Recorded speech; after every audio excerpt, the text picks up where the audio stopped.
खाड़ो धरती से बाढ़ से बनराय, कटु वचन संत से औरन सहा न जाए। चाहे कोई निंदा करे, कोई कुछ भी कहे, लेकिन कटु वचनों को भी सहन करे। मान सम्मान का भी त्याग करके और उसमें न फंसकर उरे ही उर्जे नहीं। अगर पहले ही उलझ गए तो आगे मंजिल तक कैसे पहुंचोगे? कई बाधाएं पार करनी होती है। जो कोई सूरवीर होता है और सैनिक होते हैं, जब इनकी ट्रेनिंग होती है सिपाही सैनिकों की, तो इनको कई बाधाएं पार करनी पड़ती हैं। अगर वो पहले ही अटक गया तो उसको वहीं से बाहर निकाल देते हैं। कहीं दौड़ लगानी पड़ती, कहीं ऊंची नीची कूद करनी पड़ती, कहीं बाधाओं को पार करना पड़ता, जब जाके उनको बनाते हैं। इसी प्रकार परमात्मा के मार्ग में चल रहे हैं तो काम क्रोध आदि भी आएंगे। कभी सुख भी आएगा, कभी दुख भी आएगा, कभी प्रलोभन भी आएगा, कभी ऐसी ऐसी अनुकूल परिस्थितियां आएगी और ऐसी ऐसी प्रतिकूल परिस्थितियां आएगी। तो हर परिस्थितियों को पार करना, बीच में अटकना नहीं। अगर पहले ही अटक गए, पहले ही उलझ गए, किसी प्रलोभन में उलझ गए, तो फिर आगे नहीं पहुंच सकते। एक बार नानक देव जी का एक दृष्टांत आता है। नानक देव जी के पास बहुत संत शिष्य थे। नानक देव जी एक बार मर्दाना और बाला मर्दाना को लेकर साथ में और चल दिए। एक राजा के पास गए। नानक देव जी को तो परमात्मा ओतप्रोत थे, तो उन्होंने योग शक्ति से कुछ धन की पोटलियां मंगवा ली और साथ में ले लिया। अब उनके पीछे पीछे बहुत सारे शिष्य लोग, भगत लोग चलने लगे। नानक जी ने किसी को कुछ नहीं कहा कि तुम मेरे साथ चलो, सब पीछे पीछे चलने लगे। योग शक्ति से उन्होंने धन की पोटलियां मंगवा ली, जिसमें सोने चांदी के सोने की मोहरें। अब मोहरों को फेंकते गए, एक एक मुट्ठी भर भर के फेंकते गए। तो लोगों ने सोचा कि जब मोहरें मिल रही है तो मोहरें ले ली। किसी ने चांदी के सिक्के फेंके तो चांदी के सिक्के ले लिए, किसी ने कुछ और ले लिया, किसी ने कुछ और ले लिया। जब लास्ट में वो तांबे के सिक्के फेंकने लगे, तांबे के भी पैसे चलते थे, अभी भी चलते होंगे, तो वो तांबे के फेंकने लगे तो लोग देखे कि अब इनके पास क्या है? जो सोना चांदी मोहरें थी वो तो ले ही ली अपन ने, अब तो चलो। वो छोड़ छोड़ के सब पीछे रह गए। पोट बांध ली, किसी ने गांठ बांध ली, किसी ने जेबें भर ली, मुट्ठी भर ली, और वो उसी में उलझकर वहीं रह गए। बाला मर्दाना को बोले कि अरे बाला मर्दाना तुम भी ले लो, जब सभी लोग ले रहे हैं तो तुम पीछे क्यों, तुम भी ले लो। बोले गुरुदेव, जब देने वाला धनवान बड़ा होता या धन बड़ा होता है या धन का मालिक बड़ा होता है? बोले कि धन का मालिक बड़ा होता है। तो जब धन का मालिक हमारे साथ है तो हमें फिर इस तुच्छ धन के लिए, इस तुच्छ मोहरों के लिए हमें क्यों अटकना, क्यों इसमें लोभ लालच करना, क्यों इसके प्रलोभन में फंसना? और जो फंसने वाले वो फंस गए, पीछे ही अटक गए। नानक जी उनको छोड़ के चल दिए, बाला मर्दाना को साथ लेके आगे चल दिए। और भी अनेक परीक्षाएं हुई उनकी। एक बार खेत बोया, बोले कि खेत को हाँको। बेचारे चेलों ने खेत को हाँका, उसमें फसल वसल बोई। जब फसल पक के तैयार हो गई, बोले कि इसमें आग लगा दो। परीक्षा ले रहे, जब परीक्षा तो उल्टी होती, आग लगा दी। अरे बोले कि गुरुदेव की तो अब बूढ़े हो गए, अब बुद्धि थोड़ी कमजोर हो गई, बुद्धि सटी आ गई। कई बार बुढ़ापे में बुद्धि का संतुलन बिगड़ जाता है, सुनापन आ जाता है, याददाश्त नहीं रहती, स्मृति नहीं रहती, तो ऐसा लगता है कि गुरुदेव की बुद्धि भी अब थोड़ी सी ऐसे हो गई। बहुत सारे ऐसे। एक दिन बोले कि चलो मेरे साथ चलो। गए, बोले कि किस कब्र को खोदो। एक कोई मुर्दा मर गया था, कब्र में गाड़ दिया, खोदो इसको। और खोदने के बाद में बोले कि इसको निकालो, निकाल के इसको खाओ। अब वो तो परीक्षा ले रहे थे गुरुदेव, तो अब क्या करें? अब बहुत सारे चेले तो उससे हट गए। वो खेत में आग लगी, बहुत सारे तो वैसे हट गए। वो धन के लालच में वैसे हट गए, खेत में आग लगाई तो हट गए, और लास्ट में वो मुर्दे को खाने को कहा तो वो बहुत सारे हट गए। बहुत सारे तो अरे के गुरुदेव तो वास्तव में अब इनकी दिमाग काम नहीं करता, और छोड़ छाड़ के चले गए। जब 2 रह गए, बोले कि 2 में भी थे, एक ही परीक्षा और करनी, और मुर्दे को निकाल के खाओ। तो एक जो शिष्य और था, उसका नाम मुझे याद नहीं, वो सोचा कि गुरुदेव वास्तव में स्थिति जो लोग कहते हैं जो सही है, जब खाने की कही तो वो भी पीछे पैर बढ़ाते हुए, पीठ नहीं दी गुरुदेव को पीठ नहीं देना चाहिए, तो पीठ न देकर पीछे पीछे हटते हटते वो भी चला गया। अब एक बच्चा, उसकी भी परीक्षा, बोले कि खाओ तुम। बोले गुरुदेव आप आज्ञा दो, मैं किधर से खाऊं, सिर की तरफ से खाऊं, पैरों की तरफ से खाऊं, किधर से खाऊं? बोले कि बेटा खिलाना थोड़ी था मुझे, परीक्षा ले रहा था। तो दादू उरे ही उर्जे गणे, उसी को फिर अपना अधिकारी बनाया था। शायद उनका नाम अर्जुन देव जी या ऐसा कुछ नाम था, मुझे नाम दोनों का याद नहीं। अब आगे इसमें भक्तमाल में कथा आएगी, जब वो है नहीं, ये तो 10वें गुरु है गुरु गोविंद सिंह जी। तो उरे ही दादू उरे ही उर्जे गणे, बीच में अटक जाते हैं, धन माया मोह में, परिवार में, संपत्ति में, किसी में उड़, और नहीं उलझेंगे घर परिवार में तो रिद्धि सिद्धि में उलझ जाएंगे। रिद्धि सिद्धि आने लगे, थोड़ा भजन करेंगे तो रिद्धि सिद्धि आ जाएगी, तो रिद्धि सिद्धि में उलझ जाएंगे। मुए गल दे पास एन अंग आपता तहां गए निजदास, और आशा तृष्णा रूपी फांसी अपने गले में बांधकर संसार में उलझ जाते हैं। एन अंग, एन यानी जो परमात्मा साक्षात्कार, जहां परमात्मा का स्वरूप था, वहां तो कौन जाते हैं?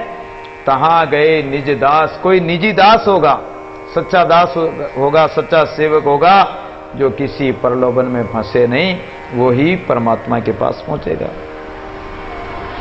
सेवा का सुख प्रेम रस सेज सुहागन दे, दादू बाए दास को कह दूजा सबले। सेवा का सुख प्रेम रस, सेवा करने का सुख तो अवश्य मिलेगा अगर परमात्मा की सेवा करोगे, उस अविनाशी परमात्मा का भजन करोगे प्रेमा भक्ति द्वारा, और राम रस का पान करोगे अंतःकरण में, तो सेज और सुख प्राप्त होगा, आनंद प्राप्त होगा। दादू बाए दास को कह दूजा सबले, और जो इस माया में उलझ गया, स्वर्ग लोक इत्यादि इधर माया संसार के प्रलोभनों में उलझ गया, तो बाहे दास को वो उसको बहा देते हैं, इस माया चक्कर में बहका देते हैं। और अगर जो बहका नहीं, उसमें बहा नहीं, तो वो सब को त्याग करके परमात्मा को मिलेगा। पर पुरुषा सब पर हरे सुंदरी देके जाग, अपना पीव पिछान कर दादू रहिए लाग। इसलिए पतिव्रता धर्म का उपदेश देने लगे कि ये जो जीव आत्मा रूपी सुंदरी है, अपनी आत्मा है, इस जीव आत्मा का पति परमात्मा है। इसलिए जीव आत्मा को चाहिए कि अपने पुरुष का परित्याग करके पर पुरुष का स्पर्श न करे, पर पुरुषा सब पर हरि, सबका त्याग कर दे, और अपने पुरुष को पहचान कर सुंदरी देखे जाग, अपने पिया परमेश्वर को पहचान कर और उसमें जाग कर उस परमात्मा को पहचाने। अपना पीव पहचान कर दादू रहिए लाग, अपने पिया परमेश्वर को सद्गुरु संतों के द्वारा, सत्संग के द्वारा और ज्ञान विचार के द्वारा खोज करके जानकर और पिया को पहचान कर उसी के संग रहे। आन पुरुष हूं बैनड़ी परम पुरुष भरतार, हूं अबला समझो नहीं तू जाने करतार। जब दादू जी महाराज करडाला में, पर्वत सर के पास करडाला में अखंड साधना की 6 वर्ष तक, उस समय इंद्र ने अप्सराएं भेज दी। अप्सराओं को देखकर दादू जी महाराज ने कहा कि आओ बहन, मैं भी तुम्हारी बहन हूं। आन पुरुष हूं बैनड़ी, मैं कोई पुरुष नहीं हूं, मैं भी तुम्हारी बहन हूं, और अपना भरतार तो परमात्मा है। इतना कहते ही वो दोनों लज्जित होकर चली गई कि मैं भी अबला ही हूं, तू जाने करतार, तू पुरुष मानती हो, मैं पुरुष नहीं हूं। लोहा माटी मिल रहा दिन दिन काई खाए, दादू पारस राम बिन कतू गया विलाय। जिससे लोहा होता है, अब लोहे का गुण है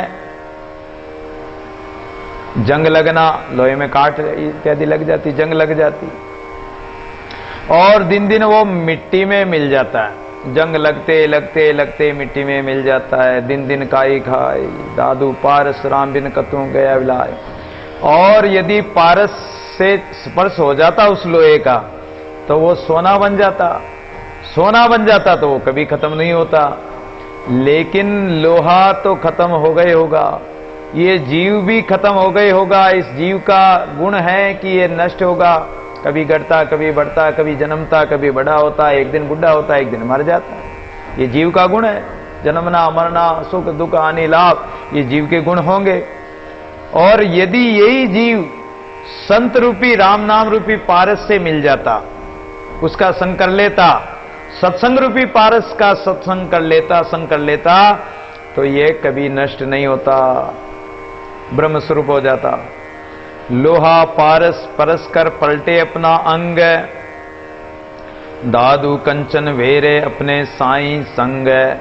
जैसे लोहा पारस के परस करने से अपना अंग स्वरूप पलटकर सोना बन जाता है और वो फिर कभी भी खत्म नहीं होगा, नष्ट नहीं होगा। ऐसे ये जीव जिज्ञासु जन संत जनों का सानिध्य करके उस गुणातीत ब्रह्म का भजन करके और मुक्ति पद को प्राप्त हो जाते हैं।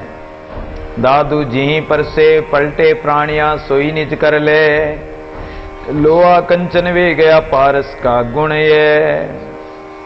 इसलिए जी पर से पलटे प्राणिया, जिसके स्पर्श करने से लोहा पारस के परस करने से सोना बनता है, और जिसके परस करने से जो प्राणी हैं अपने निज रूप को प्राप्त करते हैं, स्वस्वरूप को प्राप्त करते हैं। तो ऐसे ब्रह्मवेता महापुरुषों का सत्संग है, जो ज्ञानी जन है, जीवन मुक्त श्रेणी के महापुरुष है, ऐसे संत महापुरुषों का सत्संग सानिध्य और उनका संग करने से हमें भी वो ही गुण प्राप्त हो जाएंगे। लोहा कंचन वे गया पारस का गुण ये, दे दिशी फिरे सो मन अवे जाय सो पवन, राकणहारा प्राण देखणहारा ब्रह्म।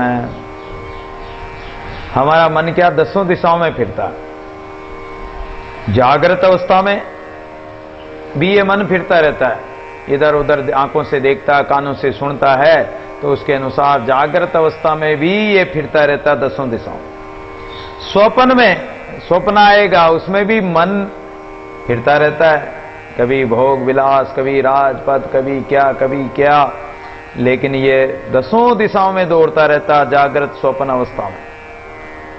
श्वास प्रति श्वास चलने वाला पवन है, और हमारा जो ये श्वास चलता है, श्वास पे श्वास, एक श्वास आया एक श्वास गया, और स्थूल संघात की रक्षा करने वाला इसमें प्राण चलता है। ये श्वास प्राणी है, और ये प्राण से ये जीवित रहता मनुष्य। इन सब को सत्ता स्फूर्ता देने वाला राकणहारा प्राण है, रक्षा करने वाला। प्राण के आधार पे जीव जीता है, लेकिन देखने वाला दृष्टा इस पिंजरे को बनाकर, इस यंत्र को बनाकर, यंत्र बजाया साजगर कारीगर करतार, पंचों का रस नाद है दादू बोलनहार।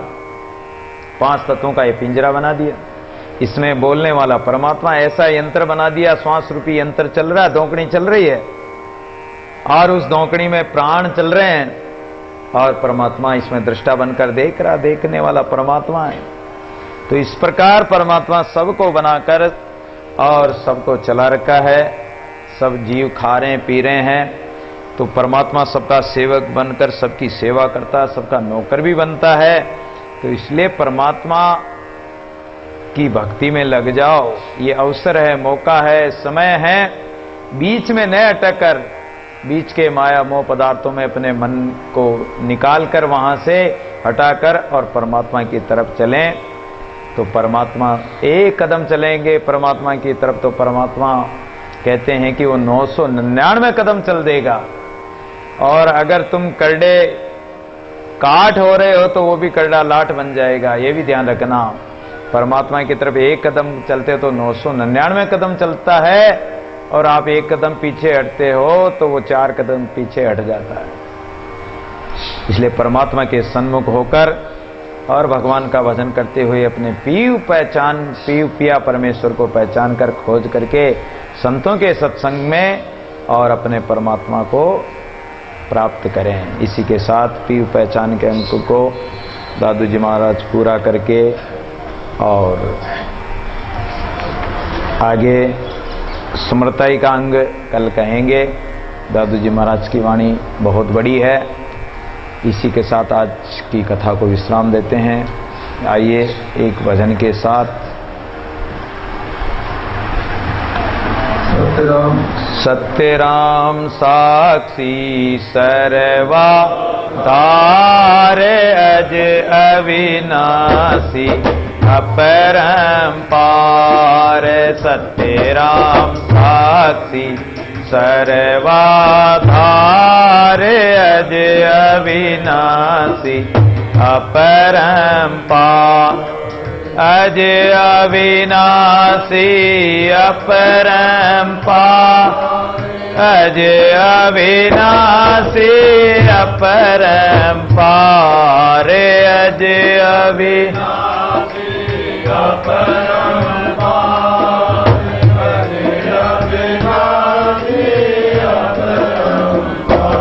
हरे सत्य राम साक्षी सर्वाधार अज अविनाशी परंपार। दादू राम सत्य राम है निरा